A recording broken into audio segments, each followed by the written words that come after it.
Hi, we're going to have a look at question number 16 from the test 3 review. This is one of the questions asking for us to find the parametric equations for a rectangular equation. Now, I know the one I have in front of me is not one of the ones that you have on the test review, but once you get the hang of the process, it's really simple and really quick, so I'd rather give you an example and then let you try the other two for yourself. So here I've given myself a rectangular equation. I picked something really simple so it's easy to work with. And we're going to find several sets of parametric equations to show you how they compare and how you actually have pretty much any choice you can make when you're making a set of parametric equations. Okay, so the first thing is we need to know what we're looking for. We need an equation for x and we need an equation for y, and we need both of these to be in terms of t. In terms of t. So we have to add in a variable t. The good news is, without any context in a naked problem like this, you can choose the size of t, the scale of t for yourself, and that's why you have an infinite number of choices. So the very first example we have here is the most simple, basic way you can do this, is just to set x equal to t. You're saying that I'm going to define that t changes every time x changes. That's one way you can define it.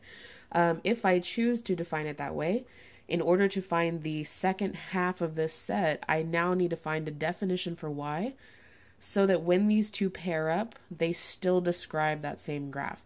That's the requirement. Is x you can choose, or the first equation, you can choose whatever you want to. The second equation has to pair up with that first one to make the graph that we started with. So once you've made your choice, the second equation just works its way in. You don't have a choice. You can't mix and match because it doesn't equal the same original graph. So here, once we've picked a definition for x, to find y, I'm just going to plug it back into the original equation in order to replace all the x's with t's to get my y equation in terms of t. So I just go back up here and I have my original equation, y equals 3x plus 5, but x is now equal to t. So there's my second equation, y equals 3t plus 5. And this is one set of parametric equations. Supposedly, if I graph these using a t-x-y chart like I have below, it should make exactly this graph. So let's actually try that. I've got it all set up. I've picked some values for t. Since they haven't told us what t is, I can pick anything I want to. And now I'm going to plug in the values for t into the equation for y. So 0 in gives me a value of 5, 1 in gives me 8, and so on.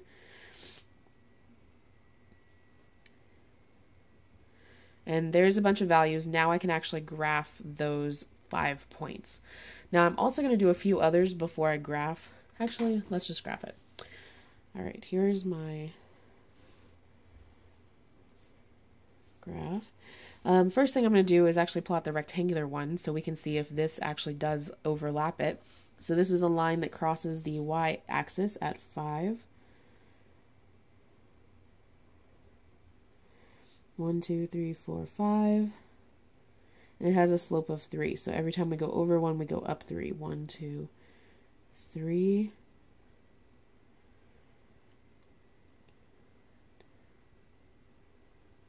All right. So there's our rectangular equation, close. I know I was a little bit off there. Let's see if this actually overlaps. So the point 0.05 we do have on here. 1.8 is on here. 2.11 would be another one over and up another 3, so that should be over here. And then it goes on and on and on upward. So far this one does actually match the graph we started with. It checks out. Okay, so now I have a second definition. Basically, I'm just trying to show you that you can choose any definition for x that you want. That first equation can be whatever you want. You can make it as easy or as difficult as you would like to. The problem is you can't just choose the y equation we used over here, because now you're mixing and matching. What we have to do is plug this back into the original equation just like we did before. So we'll find a match for the x equation so that the two of them put together gives us back our original graph. So here again, I'm going to copy down the equation from above, But instead of writing x, I'm going to write what x is equal to, which is t squared. Okay, so now that gives me a second equation, y equals 3 t squared plus 5. So now I just need to plug in the different values for t to give me the values for y, and I have actually already done that just to speed up this process. So if you want to double check, pause the video. These values should have come from this equation. So now again, I want to check and make sure that those actually do overlap the equation we already have graphed here. The first point we have is 0, 5. Again, that's our y-intercept. Then we have 1, 8, which is good. And 4, 17. Now, we would have to graph quite a few more, but let's just count. If we go up one more, we were at 11. This was 2, 11. If we go up to 3, it would be 3, 14, 4, 17. So that does check out. Those three are on our graph. Any further, we can probably keep counting, but it's going to take a little while, and it's not as close to the y-axis. But it seems to check out. Our next one that I chose was adding another constant in there just to spice it up a little bit. We again can choose anything we want to. For the second equation, we need to substitute this into the original rectangular equation. So I'm writing it down again, then replacing x with the t. And so this is our second equation, or second equation in this set, 3t plus 8. And again, I went ahead and already wrote down my y values. And again, if you want to check my work, just pause the video and check that those values do line up with our table. And again, I'm going to check that this actually matches with the points that I already had on my graph.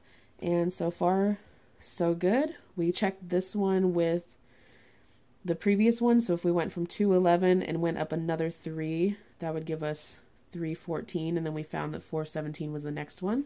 Those all check out. So far so good. This also matches our graph. And then our final one, in case you want to make it a little more challenging, you can also choose a value for y first instead, and then solve for x. Again, same process. Choose whatever first equation you want, and then plug that back into the original. So here, instead of writing y, I'm going to replace it with t. This is what makes it a little bit challenging, is now I have to actually solve for x, whereas here it was kind of already done for me. But not too difficult. Let's subtract 5 and then divide by 3, and there's our value for x.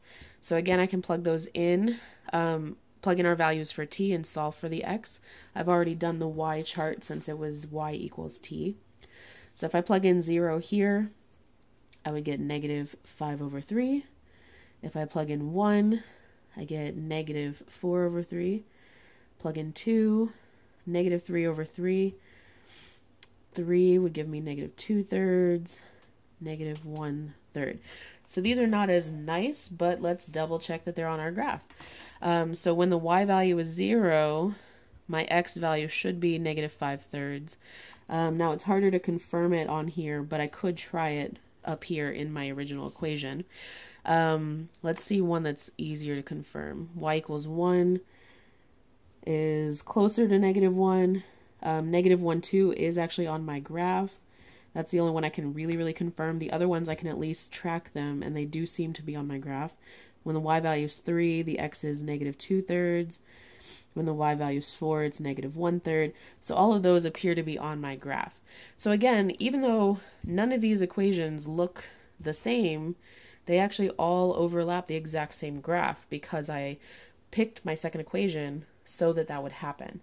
So you have an infinite number of choices. You can choose whatever you want for the first equation. Challenge yourself or make it really easy, whatever you choose to do.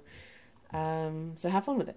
And as usual, email me if you have any questions or request another video. Check out the other videos and have a good night.